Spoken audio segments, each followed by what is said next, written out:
जी नमस्कार दोस्तों, मेरा नाम है आशीष धनगर और आप देख रहे हैं आपका अपना चैनल द अहिल्या दस्तक। साथियों, मैं लगातार आप लोगों के लिए वीडियो बनाता रहता हूं और लगातार मैं लंबे समय से आप लोगों के लिए वीडियो बना रहा हूं और तमाम सीटों को लेकर के हम लोगों ने राजनीतिक चर्चा की।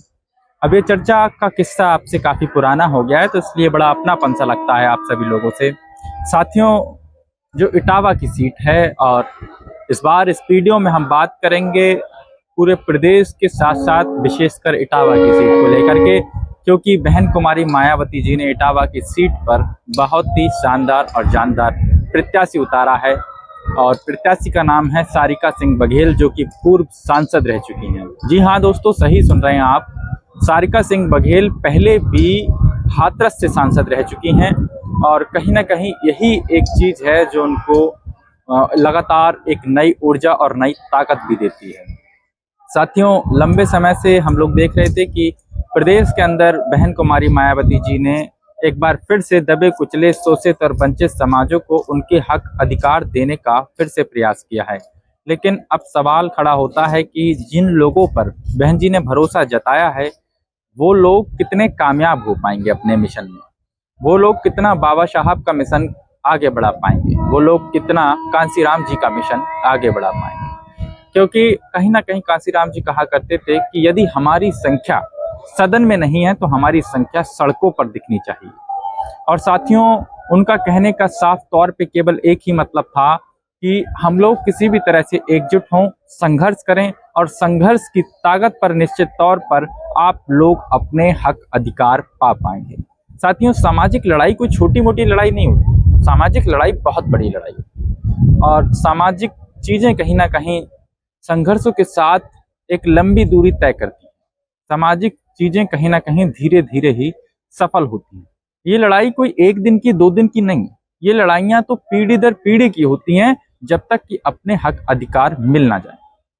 साथियों, इटावा की सीट पर भारतीय जनता पार्टी ने कहीं ना कहीं जिस प्रकार से जो प्रत्याशी बनाया है वो कहीं ना कहीं पहले भी जो है बड़ा मजबूत प्रत्याशी रह चुका है।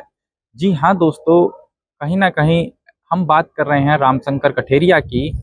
इससे पहले भी वो सांसद रह चुके हैं और एक मजबूत प्रत्याशी। और वहीं कहीं ना कहीं वहाँ पे समाजवादी पार्टी ने भी जिस प्रत्याशी को उतारा है उसकी भी अपनी अलग बैकबोन है। धोरे जी की मैं बात कर रहा हूँ। लेकिन जिस प्रकार से बहुजन समाज पार्टी ने जिस प्रकार से वहाँ प्रत्याशी उतारा है सारिका सिंह बघेल, तो वहाँ के जातिगत समीकरणों को लेके बहुत जबरदस्त आंकड़े फिट बैठते हैं।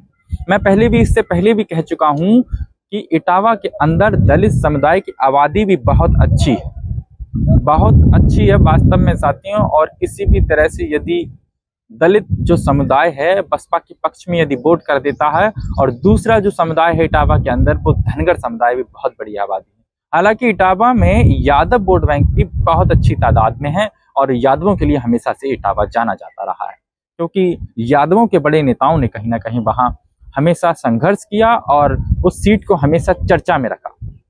तो साथियों, इस तरह से जो है कहीं ना कहीं इटावा का समीकरण बनता है। और अब देखने वाली बात ये रहेगी कि ऐसे समीकरण में बहुजन समाज पार्टी के प्रत्याशी किस प्रकार से मेहनत करते हैं। बहन जी ने तो टिकट दे दिया, लेकिन ये कहीं ना कहीं जिस प्रकार से प्रत्याशी मेहनत करेंगे निश्चित तौर पर उसी प्रकार से फल आना है। और यदि मेहनत कम होगी तो फिर कहीं ना कहीं फल में भी दिक्कतें होंगी। हमेशा से आप देखते रहते हैं कि संघर्ष तो लोग करते हैं लेकिन सही दिशा में संघर्ष नहीं करते हैं।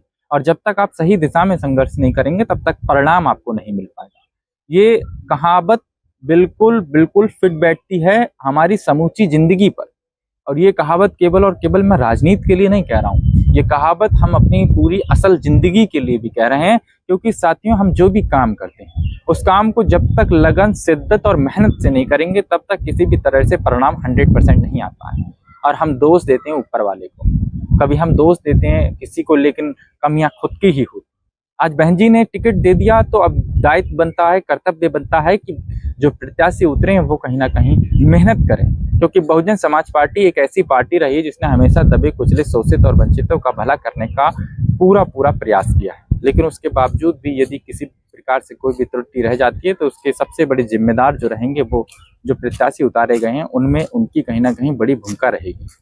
और कहीं ना कहीं ऐसा देखा गया है प्रदेश के अंदर कि बहन जी तो हमेशा संघर्ष करती हैं, लेकिन उनके प्रत्याशी कहीं ना कहीं संघर्ष उस हिसाब से नहीं कर पाते हैं। कांशीराम जी की विचारधारा को लेकर के नहीं कर पाते हैं, अम्बेडकर साहब की विचारधारा को लेकर के नहीं कर पाते हैं। संख्या के अनुपात में सबको भागीदारी मिलनी चाहिए, लेकिन शायद आज ऐसा नहीं हो पा रहा है। इसीलिए दबे कुचले और शोषित वंचित समाज आज संघर्ष कर रहे हैं। साथियों, इस वीडियो को देख करके आप लोग क्या सोचते हैं, कमेंट सेक्शन में अपनी राय जरूर दीजिएगा। ये मेरे विचार थे बहन जी को लेकर के, जो मैंने आप सभी लोगों के सामने रखे।